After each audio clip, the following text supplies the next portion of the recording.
Hello and welcome to another update video about Bitcoin. Bitcoin continues to move in a very tight range. Not too much has happened since the last video. We still have our WXY correction here. Did reset wave 2, but it's still in support, so not a big deal. I have reset or changed the trend line here because the price seems to be respecting that a little bit better. So we can be watching if this will guide us further and if a breakout of the trend channel indicates that a possible uptrend has started. We still have the situation that we can find support here in one of the three support areas. They are all there for possible bullish scenarios. Yeah, so we've got three support areas: 27,060, 24,940, and 21,550. They are all relevant support areas and the key support areas of these boxes. A drop below each of them will lead probably to a drop into the next box, which would be, let's say, good for anybody who wants to scale in and prepare for a possible third wave rally. Of course, it would bring the price down short term, but it would just be within the scope of the higher degree bullish case. But yeah, I mean, as I said, we can come down quite a bit. Actually, it was originally expected to see the price come back a little bit lower, but Bitcoin is just very stubborn. It just doesn't want to do it, and it's currently holding the highest support area quite well. So what I'm essentially saying is we rallied in an impulse off the 10th of March low and moved all the way up here into that 29k range, and we have a chance to either find support here and rally from here. If we come back a little bit lower by breaking below 27,060, we have a chance to find support in the second box. Below that, this box. We are not able to determine, I mean, you never know, this is only the market deciding that, how much of a retracement a price needs, a chart needs.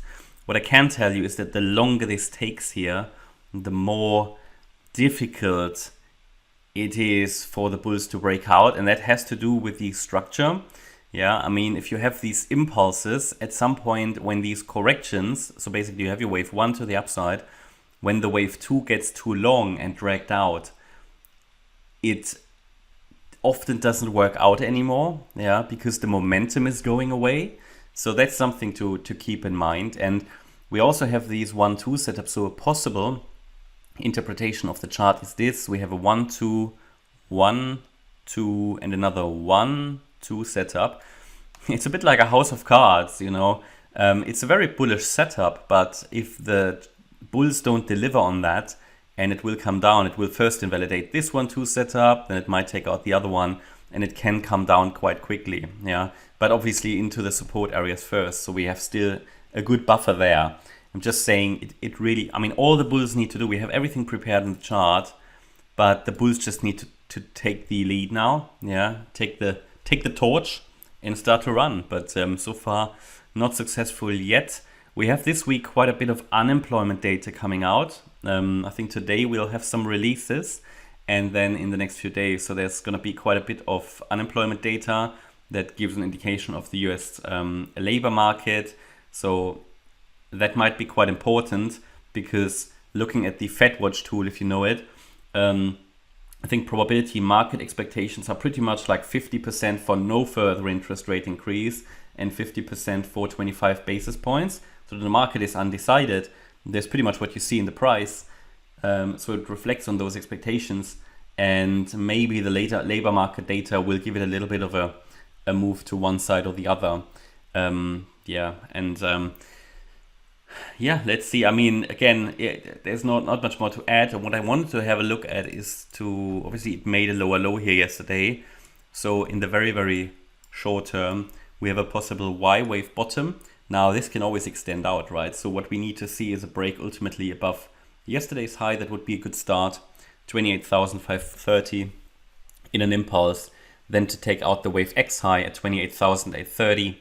And then 29,180 basically here, the swing high that was made on Thursday the 30th. Looking at some of the indicators, you can see that with yesterday's low on the price, yeah, we made a higher low on the indicator, on the relative strength index, That's a bullish divergence, and we also have that bullish divergence on the MACD. If I'm going to the daily chart, we start to see negative momentum still flow through here on the MACD, and that's what I meant. The longer this takes, the here we still had bullish momentum going, and they were able to defend the bullish crossover basically. So you start to see that negative momentum come in and reduce basically, well, and increase the negative momentum on the MACD. That's not really good for a breakout. On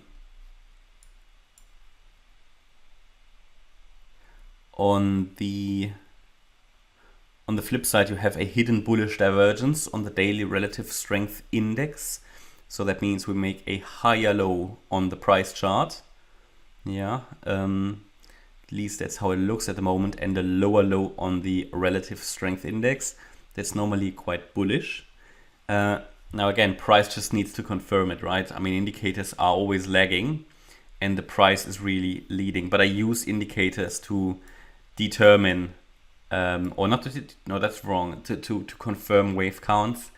Now, divergences are always interesting because they are really what I use indicators for, divergences and looking for oversold areas in crypto. So that's why we were able to basically call a bottom here on the 10th of March, because we had the oversold range on the RSI, right? So on the daily, which is overbought is not that useful in crypto. Oversold is though. Yeah, but then on the flip side, you have that bearish divergence here on the daily as well, right? Making a higher high on the price chart, a lower high on the daily RSI. So, whatever, the market is just undecided. The indicators can tell you a lot, but ultimately price action needs to confirm. And I think the market just hasn't made up its mind yet. It tries to do a lot of things at once. You get these situations, it's corrective price action, corrective mess. It's basically similar to the situation we had down here. Yeah, also that was even less volatile, super boring down here. That was back in December. And the market also here hadn't made up its mind yet. So when you are in corrective price action, Elliott Wave might tell you, okay, maybe it's a good idea to scale down a bit, trade with lower volume, or lower quantities, lower values, because you can expect headwinds, maybe leverage less.